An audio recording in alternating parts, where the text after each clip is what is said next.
Айман, осы есінде ме? Бұрын да мектепте бүкіл мұғалімдер мен жақсы көретін еді ғой, жақсы орған түгі де жоқ. Бәрімізге бірдей қарайтын, вечно ты придумываешь.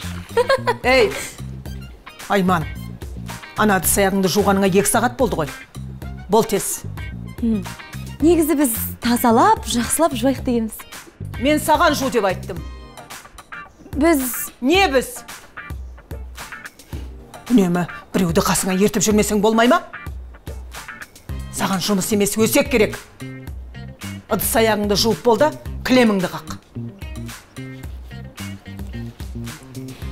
Осының жыны бар ма, не бәле? Өмірі қабақ ашылмайды да ұрыс іздеп жүреді. Басқа істейтін шаруа жоқ қойдым. Ой, қойш, даттавой емес қой. Бейбі жеңгем бізге ұрыспайды. Просто ескертеді. Әй, сен жаңағы әділетсіздікті көрдің бе? Саған жұмыс емес, өсек керек. Как будто өсекті айтып тұрған жалғыз мен ғана сияқты. Сен пәлесің, үндемей құтыласың, ал бүкіл ұрыстың бәрін естейтін мен. Мәселе үндемегенде емес. Мәселе қарым-қатынаста, понимаешь? Қалай сонда? Менің қарым-қатынасыма не бопты? Мен оған не жаздым? Сенің оған деген емес, оның саған деген қарым-қатынасында. Вот Бибі жеңгем мені қатты жақсы көреді, ұрыспайды. Ал вот сені жақтыртпайды. Сол үшін ұрыса береді. Мені жақтыртпайды деп саған кім айтты? Кім айтушы еді? Айтпай-ақ көрініп тұрған жоқ па? Ей, Айман! Сен менің еріме неге тие бересің? Қашан қоясың сен осындайыңды? Өгіздей болып алып, баланың түрлігін жасайсың. Ей, Айман! Мына жүкті неге дұрыс жинамағансың? Көшіп бара жатқан түйелер сияқты жылым-жылым. Қыздың жүгіндей қып жинап қоймайсың ба? Шешең саған не үйреткен? Ей, Айман! Мына шалбарға қанша қырсап тастағансың? Қолыңнан сенің бірдеңе келеме жоқ па? Мә қайта үтікте. Бұны шолпан ғой үтіктеген. Ей, шолпан! Мынаны қайтадан жақсылап үтіктесеңші.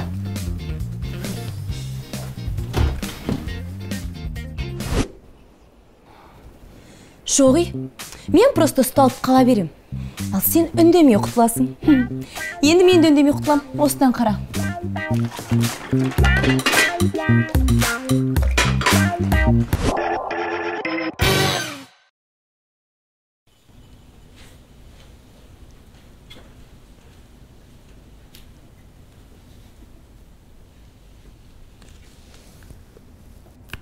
Не істедіңдер? Бітірдіңдер ма? Иә, бәрін тап-таза қылып жинап қойдық. Жақсы. Ей, Айман! Не сүмірейіп отырсың? Аузыңа құм қойып алғандай. Бар, кілеміңді қақ.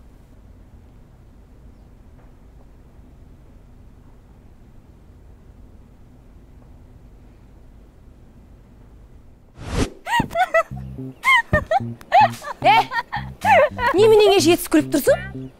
Просто бағанағы сөздер жеңешемнің ойында тұр. Сол үшін маған ұрсып жатыр. Өліп бар жатсаң да мойындамайсың, Айтып тұрым ғой саған, жеңешем мені қаттырақ жақсы көреді. Енді оған не істей аласың? Давай бәстесек. Қазір екеміз бірдей бүлдіреміз. Сосын жеңешеме бір уақыт айтамыз. Кімге ұрсақ, сол ұтылады. Ұтылған адамнан 5000 теңге. Келістік? Келістік.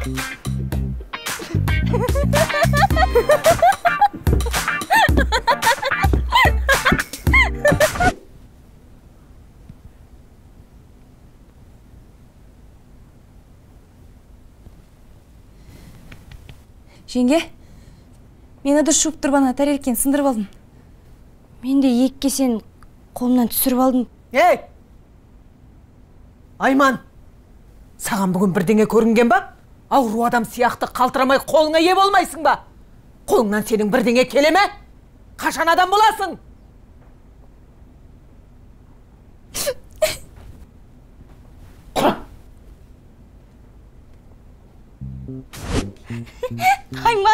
Айман.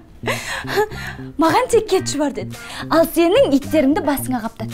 Так что келбесін теңе. Мен бірінші айтқан соң бар ашуын маған төгіш берді. Саған жеткенше шаршап қалды. Қайтпайсың ғой, Енді керісінше істейміз. Тағы бірдеңе бүлдіреміз. Сен бірінші айтасың, мен екінші айтамын. Бопты, оны да көрейік.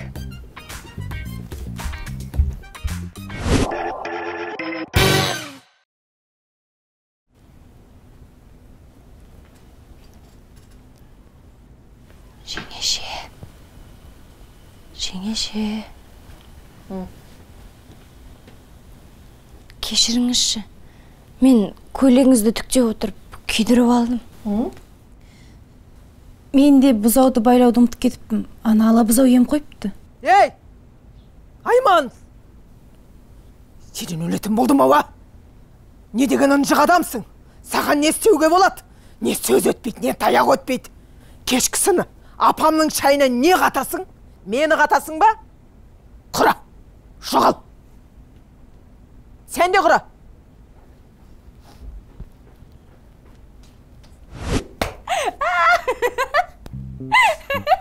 Мен мына кісіні мүлдем түсінбедім. Жоқ, дені сау ма жалпы? Әй, сен киім күйдіріп тұрсың. Менікі жай ем қойған бұзау. Не ақ маған ұрсат? Оның орнында болсам, сен басыңды жұлатын едің. Айттым ғой саған, жеңгешка мені жақсы көреді. Жоқ, сен айтқанда ол есін жия алмай ұйқысы келіп тұрған. Ал маған жеткенше от алып ит жет қалады. Енді не істейміз?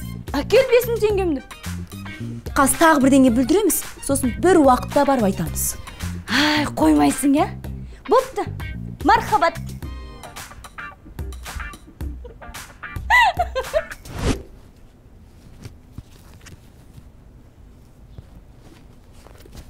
Тағы не бүлдірдіңдер? Біз кілемді қағып жатып, балшыққа құлатып алдық. Сонда әңгіме қып айтып тұрсыңдар ма? Айман, бар, кілеміңді жу. Көзіме көрінбеш. Бүгіндікке тойдым сенен. Не ақ тұрсыңдар?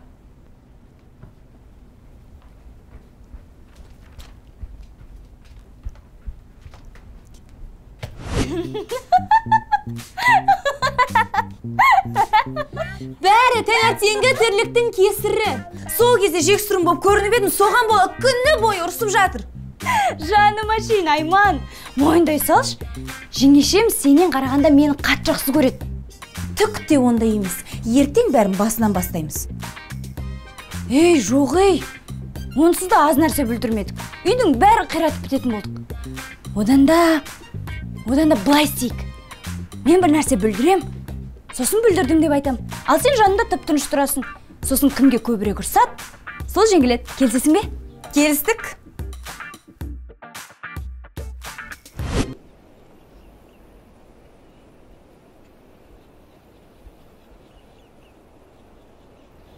Жеңеше, ренжімеңізші.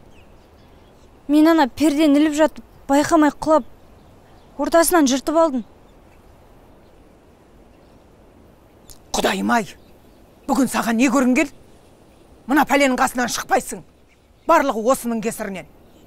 Айман, мына перде іліп жатқан кезде неге көмектеспейсің? Құдайым-ай, мына көршілерден ят болдау.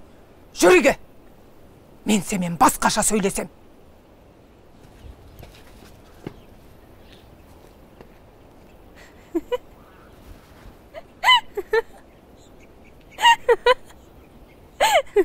Айман! Жүкеме тиіп әттеп болды ма? Бірдеңені сындырып, бірдеңені түйратып жүрмесем болмай ма? Тыныш жүретін көзің болған болмай ма сенің? Жеңеше, өз кетейін. Шолғаны өзімен бірге кетіп алып, оны да осындай жамандықлыққа үйреттің. Осыдан тағы да осындай қайтып болса, тура төргеніне қарай аттандырып. Не болып жатыр? Тыныштық па? Бейбі жеңгем Айманның жанын шығарып жатыр. Сүйікті келінін тәрбиелеп жатыр екен ғой. Сүйікті келіні? Бьет, значит, любит дегенді естіп пе? Ол оған ұрса, жек көргеннен емес, жақсы көргеннен ұрсып жатыр. жаман болсын деп емес, жақсы болсын деп ұрсып жатыр. Қарабет қылып бөтіретін болдың. Анауды өгені көршінің келіне қарамайсың ба? Бірдеңені сындырмай, бірдеңені Сонда Айманды менен қатты жақсы көре ме? Жеңеше! Күні бойы шекеме тепсің. Жеңеше! Сен мені сындырамай, бірдеңені қиратпай жүр алмайсың. Тыныш жүрсең болмай ма? Адеймін! Шын айтам, адеймін! Адеймін! Шын айтам, адеймін! Сені көркірің. Сен қыз! Ей, Айман!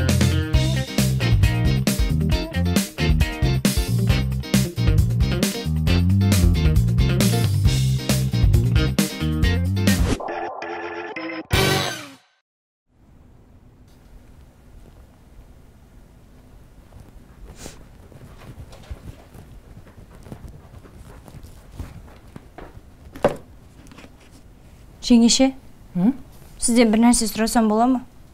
Сұрай бер. Ренжімейсіз бе? Ренжитін нәрсе болса ренжейм, ренжімейтін нәрсе болса ренжімейм. Сіз мені мүлдем жақсы көрмейсіз, е? Неге олай ойлайсың? Енді Айманға ұрсасыз, керек болса ұрып та аласыз. Маған келгенде сізге бәрібір ғой. О, тентек. Екеуің бірдей бірдеңені бүлдіргенде, ол әдейі бүлдіреді. Ал сен байқамай бүлдіресің. Содан кейін мен Айманды ұрсам. Сен ұрыс тілеп тұрсың ба? Мен сені ақылды қыз екен десем, жарты бас екенсің ғой. Саған төбелес керек пе? Мен саған махаббатымды осылай білдіретін болам. Жеңеше болды. Жеңеше қойдым болды. Бірақ шоңыз бергеш, жеңеше ойнамайды. Жеңеше ойнамайды. Болды, қойыңыз. Жеңеше ойнамайды. Өтінен қойыңыз. Енді ойыныңды осыдырып қоям енді.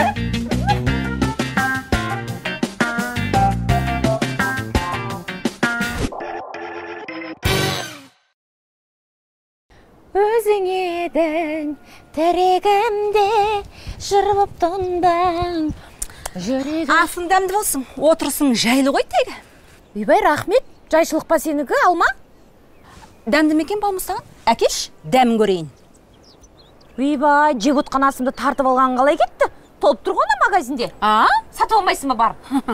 Сол, сатып алайық десек, бір кісілер қарыз алып, әлі қайтармай жүр. Ой, құдай-ай, түсінікті ашуың.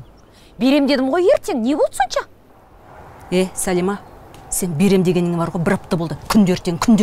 Не деген бітпейтін ертең сенікі, қайтар болды қарызыңды. Берем дедім ғой, өліп бара жатсың бақшадан. Бір үйде тұрып жатыр ғой, немене мен қашып кетеді деп ойлап тұрсың ба?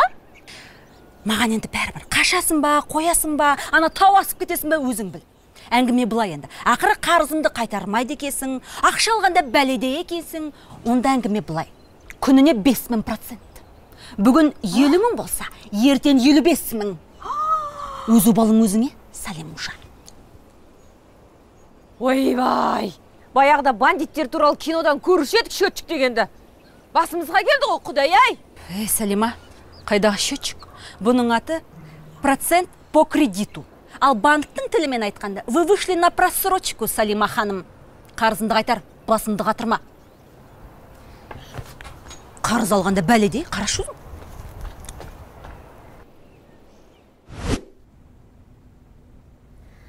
Деше, қалайсыз? Үнемі көрсем осы сіз кітап оқып отырасыз. Сіз білмейтін жер әлемнің білімі бар ма екен, Сізден асқан данышпан жоқ қой. Ойбай, бір шаршап қалдыңыз, демалсаңызшы. Кешке дейін кітап оқып отырсыз. Бұйымтайыңды айта берші, не шаруа? Ойбай, деше, ешқандай бұйымтай жоқ. Шын жүрекпен айтып отыр қой. Адамды жынды қылмаш. Мен сені жақсы білем ғой. Орағытпай айт. Осы біздің дешеміз кітап демес, адамды да оқып тастайды ғой. Болды. Айта бер. Сізден ештеңе жасыра алмайсың бар ғой, Не ғой? Дешем маған қарызға ақша бере тұршы бір аптаға. Алдындағы қарызды қайтарсаң берейін. ойбай, мен сізге қаяқтан қарызбын? Қашан алдым? Мен саған қарызым ба не? Бірінші маған қарызсың. Жарайды құрсын. Ол қарызды да, бүгінгі алған 50 мыңды да екеуін де қосып бірге қайтарам. 50 мың? Мен де сен сияқты үйде жұмыс істемей отырмын ғой. Менде ондай ақша қайдан болсын? Жоқ.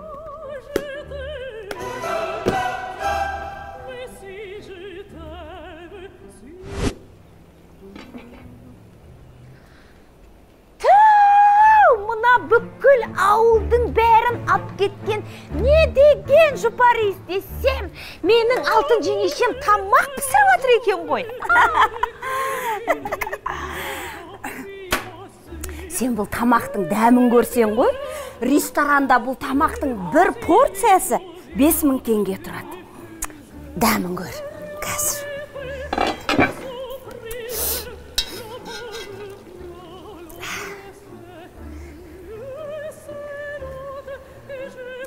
Ойбай-ау, мынау не деген дәм, ойбай-ау, өмірімде бұндай дәмді көрмеппін мен. Жеше, сіздің кез келген тамағыңызды 10 мың теңгеге сатса да жарасады ғой. Ана тойда жасаған палауыңызды айтсаңызшы. Ойбай, бүкіл ауылдың аузының сілекейі ағып, әлі күнге дейін айтып жүр ғой. Сен тегі лыпылдап барасың ғой. Бірдеңе керек ау сірә. Немене осы бірдеңе болса, бірдеңе керек ау сірә деп шығасыздар, а? Айна, жылна бір жеңгемізді мақтап қоюға болмай ма, а? Білем ғой мен сені. Давай, айта бер. Айтқанда, не ғой? Маған ештеңе керек емес негізі. Просто бір 50 мың теңге бере салатын, қолашық, жомарт, ақшаның бетіне қарамайтын жақсы жеңгем табыла қалса. Құрып кет паря, саған беретін ақшам жоқ. Ойбай, неге? Негесінес? Сенің кредитный историяң жаман? Осы үйдің бүкіл келіндері саған берген ақшаларын қайтара алмай жүргенін мен беске білем. Не болды сонша? Қайтарамыз ғой? И вообще, тамағының тұзы жоқ. Маған ұнаған жоқ. Пу!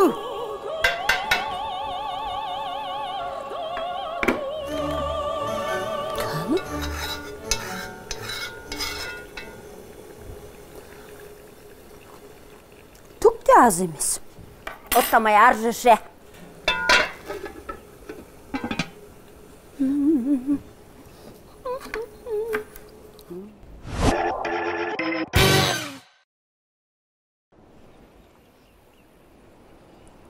О, апа, не болды? Ақшаны таптың ба? Қазір, жанды жеп өліп баратсың ғой тегі. Табамыз.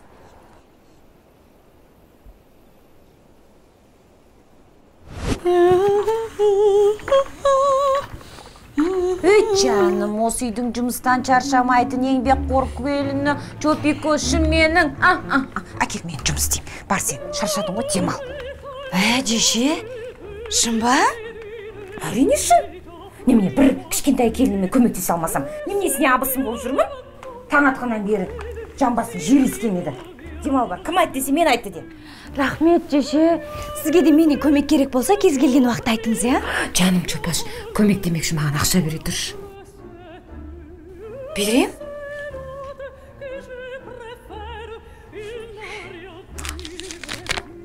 Бұған да шүкір. Бар, тек демал жүгір. Айманжан, жаным сүйікті келінім, қалайсың? Жеңеше, сіздің сүйікті келініңіз менің ба не? Ойбай, енді кім сенен басқа? Жеңеше, егер сол рас болса маған қарызға 10 мың теңге бере тұра аласыз ба? Немене осы беттеріңе күліп қараса, қарызға ақша сұрап шығасыңдар? Үтіктен киімнің бәрін басты қатырмай. Жоқ ақша.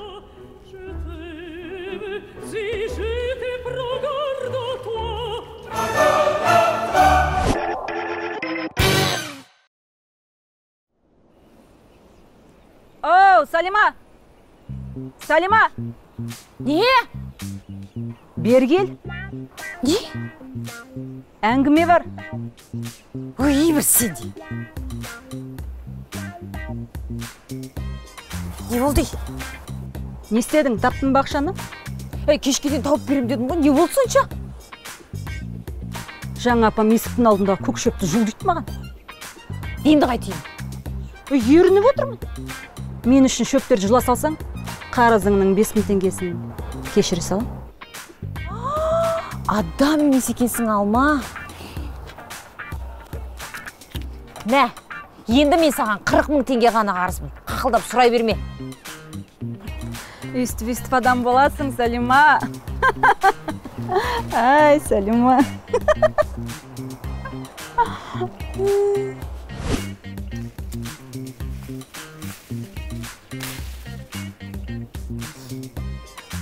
Ораш, мені өлтірмейтін болсаң, маған бүгін ақша тауып бер.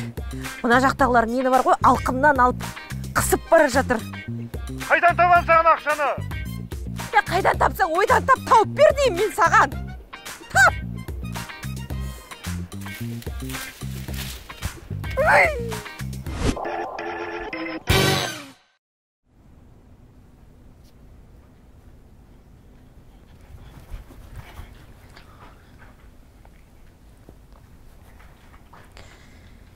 Ақерке жан, ақ десе ақ, ерке десе еркесің ғой.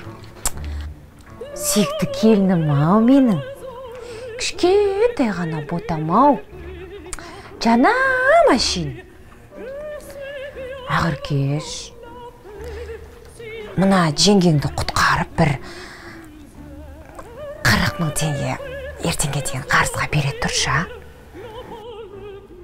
Жеңеше, сіз осындасыз ба? Қалайсыз?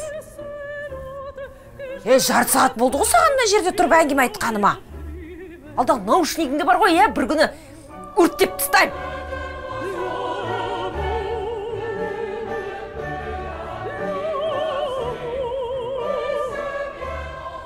Тез үтікті алдағы кірлеріңді.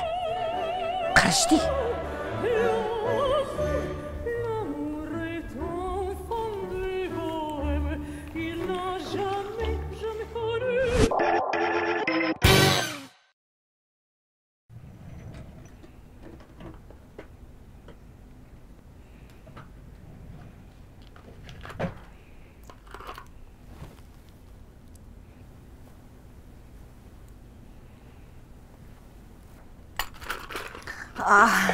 Апа, мен орталыққа барып келейінші. Аманшылық ба? Жай ма? Бір шаруаларым шыққа бет. Не шаруа? Айтсаңшы. Ломбардқа бару керек, апа. Ломбардта не жоғалттың? На алтындарды өткізу керек. Ай, аманшылық ба? Алтындарды өткізген несі? Не боп қалды тағы да? Апа, бір 40 000 теңге кішігірім қарызым бар еді, соны қайтару керек. Сіз уайымдамаңыз. 40 000 ба? Мен ақ бере салайын. Апа, керек емес. Апа, қойшы, керек емес деймін. Апа, алмайын. Басты қатырма, ал. Апа. Ал деймін. Кімге қарсы болып жүрсің? Алдында ақша керек болып, Алмадан бір 40 000 теңге қарызға алғам ғой. Сол бір жегідей жеп жанымды күнде сұрайды. Өлтіретін болды қайта-қайта сұрап. Оған қоса еще үстіне күн сайын 5 000 теңге қосам деп қайдағы бір жоқты шығарып апты. Сен алмаға қарыз болып жүрсің бе?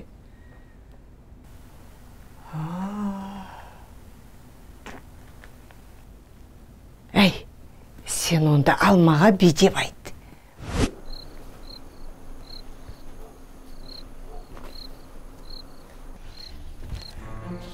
Алма, маған сүйіншіңді бермейсің бе? Не қылған сүйінші? Мен қарызымнан құтылдым ғой. Қалайсың? Солай? Қара, осы уақытқа дейін мен саған 40 000 теңге қарыз едім ғой. Иә. Енді қара. Сенің осы үйде жүргеніңе 8 күн болды. Біз апам екеуміз бағалап бір күнге 5 000 теңге деп шештік. Мен қарызымнан құтылдым. Енді сен маған қарызсың. Салима, бәрін апам айтып қойдың ба не? Мен жай әзілдедім ғой. Әзіл пәзіліңді білмеймін. Ертеңнен бастап маған 5000 теңге қарызсың. Болды.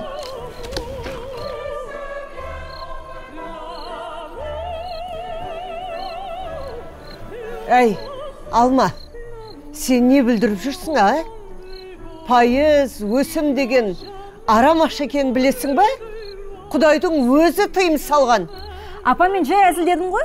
Әзілдедің ба? Басқа қылдың ба? Енді бұндай нәрсеге жолама. Түсіндің ба?